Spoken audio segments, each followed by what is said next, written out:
Hello everybody, welcome to my Facebook Live. Soon as you join in, pop in and let me know you're here so I make sure everything's working. It's twice now. It will work today, I just know it. I've got my angels on my side today. In fact, I've got my little, I love this little guy, Angel by my side. I've got this in Alaska and she's just the cutest little thing. All right, if you are plopped down in your chair or your bed or on the couch, you have one of the most common problems and health concerns in America today, and that's called sitting disease. I know it may sound silly, but prolonged sitting from morning till bed, or what doctors call sedentary living. Who's calling? Hi, Pat! And Jeannie, hi, how are you? Doctors call that sedentary living, and it's one of the most common problems of big health issues today, such as obesity and diabetes and heart disease and even depression. So hi, my name is Amy Van Loo, and I help people over 50 feel better, even as the aches and pains of age creep in. I am so happy that you're here because I'm going to show you my third routine of the month on how to overcome that sitting disease and get off your butt more. I'm preaching to the choir. I'm talking to the mirror right here because I'm to blame. I've got my notes here. I can see you here. Everything seems to be working. That's great. So this month I've been really working hard to get those new routines out to you, which meant a lot of time sitting at my butt and my chair right here. And that's why I'm standing up today, getting a little bit more movement. As an experiment, and it's really embarrassing because I'm a health and fitness coach, but I tracked one day how many hours I sat, and I didn't skew the results because I didn't have any clients that day or teach a class. It was almost 20 hours, you guys, and that's out of a 24-hour day. So that means I was only on my feet for 3 to 4 hours, but yep, I did the math. So I got up, walked the dogs, took them potty, sat down with my coffee to plan the day, talk to my husband, and that sometimes is an hour now because we get up at 5:30 and it's not light until 6:30 before we can go on a walk. And then, we did our walk. I get my 30 minutes of exercise because I know it's important. But then I plopped down on my computer for 5 hours. I got up to go potty and eat something because I'm drinking a lot more water, but okay, so I get up and it's 5 o'clock, sit down on the couch again, maybe have a glass of wine to end the day, and catch up on social media and with my husband. We'll go for a walk again, but then we sit down on the couch with dinner. We usually eat dinner in front of the television. God, I'm sharing way too much information, but that's like 3 hours. We just finished the Jack Ryan series on Amazon Prime. Oh, we couldn't stop. So one night it was 3 hours of sitting on our butt. And then my routine to wind down is I crawl in bed and I either read for an hour or, again, TMI, I'm watching, my guilty pleasure is Below Deck, and they're in Tahiti right now, and it's so bad, but it's so much fun. And then I'm in bed sleeping for 7 to 8 hours. And you do all the math, and that's about 20 hours. I think it was 19. Well, where am I at here? Then I thought about a lot of people that I know that are sedentary for health reasons too, which I feel bad for them, but people that don't have health reasons, a lot of them I know are not on their feet for more than an hour a day. In fact, I guess millions of Americans don't get more than an hour of brisk activity every day. So when I'm talking about activity, brisk activity, I'm talking about two things. One, I'm talking about real exercise. And if you are over 50, you must get at least 30 minutes of exercise, strength training to keep your muscles nice and strong, and your bones strong, and your core strong, your balance. Then there's cardio, get the pipes flowing. And then there's stretching to keep everything nice and limber. 30 minutes at a minimum, at least 3 days a week. It's a must. No ifs, ands, or buts. But today what I'm talking about is, do that, but also find ways to get more movement throughout the day. And I guarantee you will feel better. All right. So before I give you the new routines, you've got some homework. All right. The first thing is, you've got to plan that exercise that I was talking about. All right, my client Liz and I do the same thing. She looks at her calendar every week, and some weeks based on her work schedule or when she works out with me, it's Monday, Wednesday, Friday, or it's Tuesday, Thursday, Saturday. We worked out yesterday, so now she'll work out Thursday and Saturday, and she texts me. I'm so proud of you, Liz, if you're watching this. She texts me every time she gets her routine done. So you have to plan it. Schedule it in your calendar as a meeting to yourself.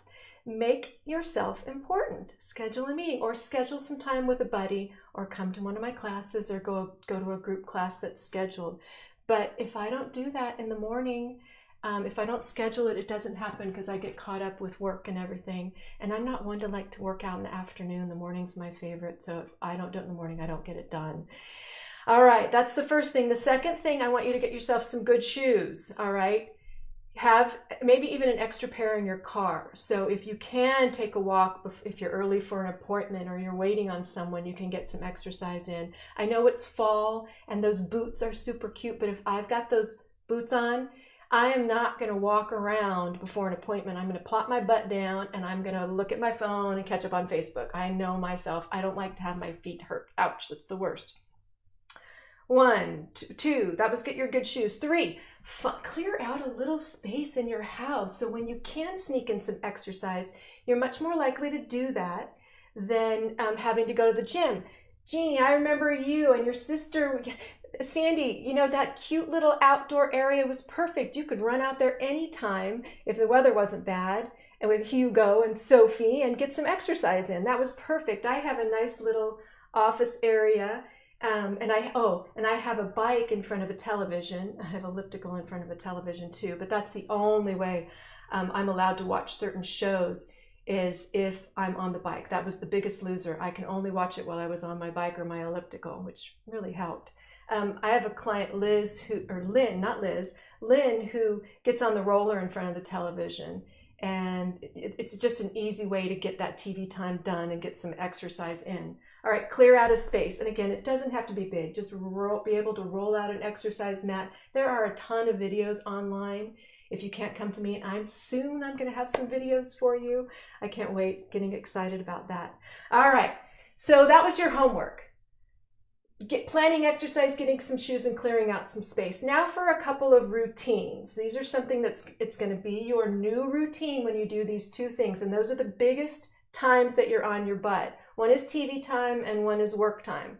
All right, for TV time, I'm not going to make it crazy, but again, the best thing to do would be able to get on an exercise equipment to watch a favorite show. But if you're sitting down with your husband or significant other or family, for the first TV show that you watch or YouTube or whatever you're watching, this is what I want you to do. Only the first one. If you want to watch another one, go for it, relax and do it. But the first one, before you watch it, I want you to stand up and sit down 10 times. All right? And then, just for the first one, I'm not getting crazy here, don't fast forward through the commercials.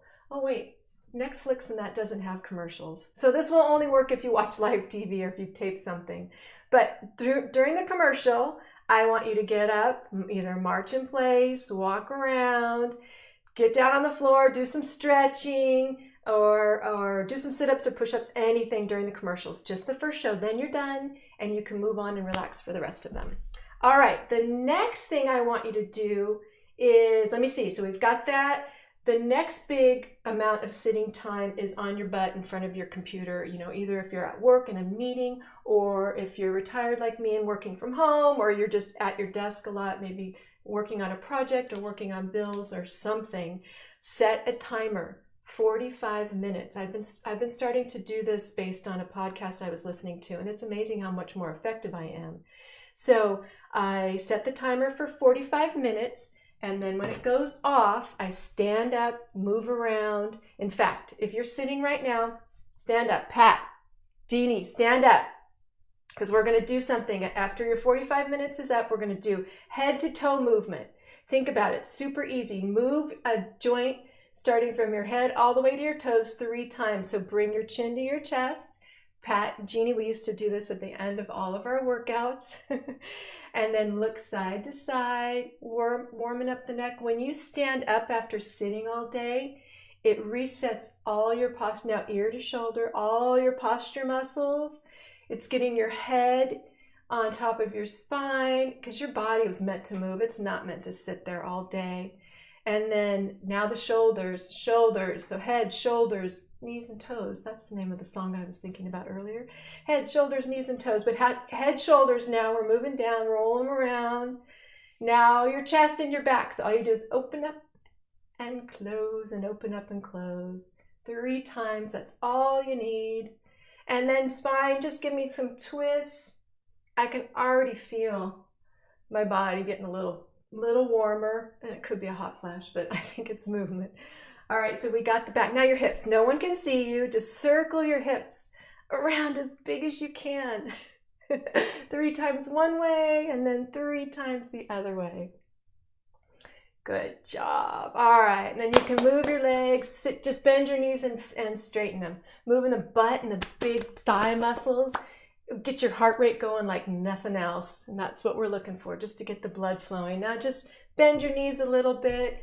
Hang on to your chair if you need to, and circle your ankles around.